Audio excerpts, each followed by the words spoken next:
Good day everyone, let's take a look at exercise 5 from chapter 8, where we're going to use some knowledge that we have learned in chapter 4. We're going to talk about the Pythagorean theorem again. Do you still know what the Pythagorean theorem exactly is? The Pythagorean theorem stated that if I have a right angled triangle, which I have right here, that you can do one adjacent side or edge squared plus the other adjacent edge squared is equal to the hypotenuse squared. Right, so here they want us to calculate CD. But if we want to calculate, say, CD, we must know two of the other edges. We already know AC, but AD is not given yet.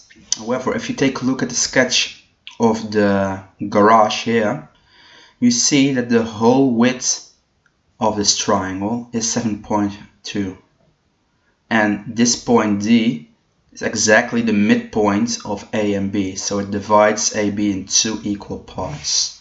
So you can now say that AD is equal to a half times 7.2, so it's going to be 3.6 meters. So now I also know AD. AD is 3.6. Now I can write down the Pythagorean theorem for triangle ADC. And remember to first write down this in letters. So we do one adjacent edge squared. Remember, adjacent edges were edges that touch the right angle triangle. So it's going to be, for example, AD squared. Plus the other adjacent edge squared. That's going to be CD, right? Equals the hypotenuse squared, AC squared. So always first write this down. Now fill in the information that you now know. So that means 3.6 squared plus CD squared. I don't know that one. I want to calculate that. Equals 3.9 squared. Remember, during this chapter you may use your calculator. So you may, if you want to, try to calculate this mentally. It is certainly not impossible, but it takes up a lot of time, right? So if you take out your calculator, you will find that this is equal to 12.96. CD squared we don't know. And 3.9 squared is going to be 15.21. Now I want the left hand side to only consist of CD. So I want to get rid of 12.96. How do I get rid of 12.96? By subtracting that from the left hand side, but then I must also do that on the right hand side, right? Then I find that the right hand side is 2.25. So I subtract the 12.96 on the left hand side and also on the right hand side. I'm not done yet, however, because this is CD squared. I want just CD. And remember, in this last step, what you do is you take the square root of that number. So now the square root of 2.25. And that's a nice number. I don't have to round it off. It's 1.5 meters. So the distance from C to D is 1.5 meters. Okay? That was the Pythagorean theorem. Then at B, they ask what's the height of the garage. This can maybe trick some people and think that they're already talking about the height of the prism, because this is a prism. They just want the height of the garage, right? So from the ground up to the top part. You see that sides are 2.4.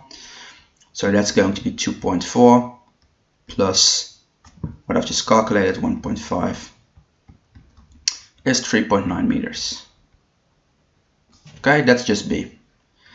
And at C, they want to calculate the volume of the garage. And I just spoiled it already. This is going to be a prism, right? With this being the base, and the other side is going to be the top face, and all the other faces are rectangles. So that checks out. So if I quickly make a sketch of this, it looks a bit like this.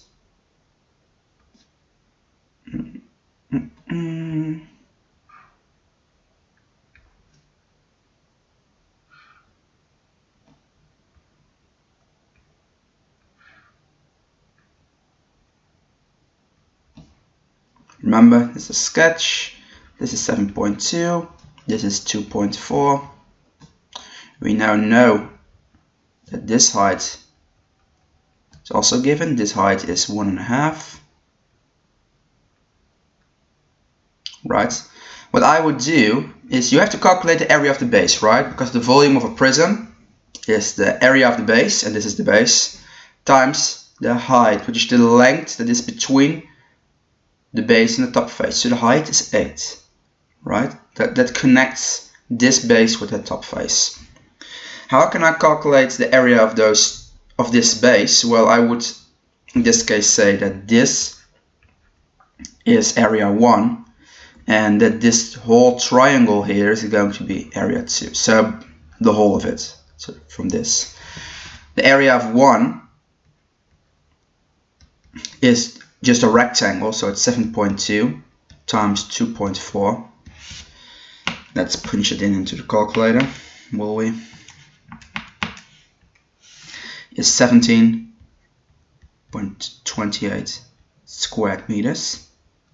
And the area of 2 is a triangle, right? So my formula is a half. And now we must pick a side and a matching height. Well, this here is the matching height of this side because it's perpendicular on it. Remember that? Perpendicular to the other point. So I can in one go say, take the whole side, it's 7.2, times the matching height, and I've calculated that here, that's 1.5. That's why they let you calculate that height there. So that's a half times 7.2 times 1.5 gives me 5.4 square meters. And together, so the whole area of the base are those two added up. So I do 5.4 plus 17.28, and it gives me 22.68 square meters. Okay. Now, what is the height of the say the height of the prism? That was 8 meters. Just showed you that, right? That was the distance between the base and the top face. So the volume of this whole thing, volume prism, let's be a bit more correct, is area base times height, right?